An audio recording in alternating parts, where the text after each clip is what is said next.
Bismillahirrahmanirrahim.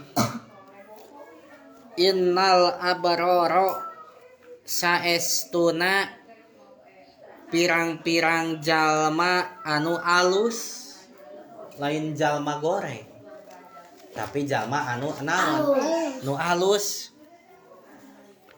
lapi naimin eta yakin aya dina kanikmatan. Tuh jalma nu alus mah bakal aya dina kanikmatan. Ai jalma nu goreng moal aya dina kanikmatan. Naon kanikmatan teh? Jannatin.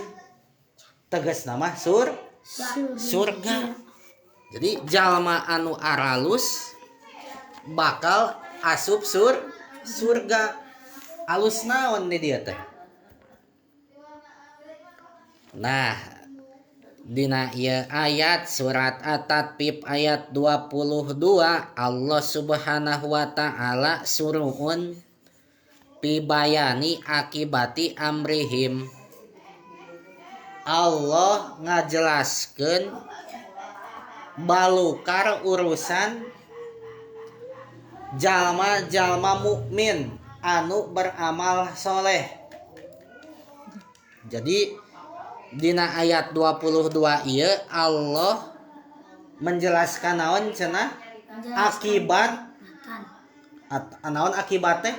Akibat teh balukar akibat jalma-jalma mukminin nu beriman tur beramal soleh.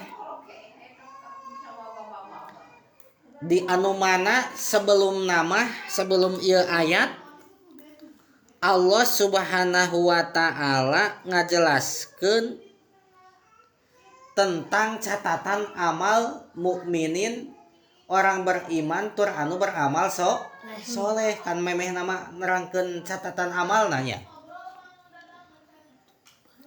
bahwa catatan amal jalma-jalma nu iman tur beramal soleh dina naon dicatetkeunana teh? Dina kitab Iliyin.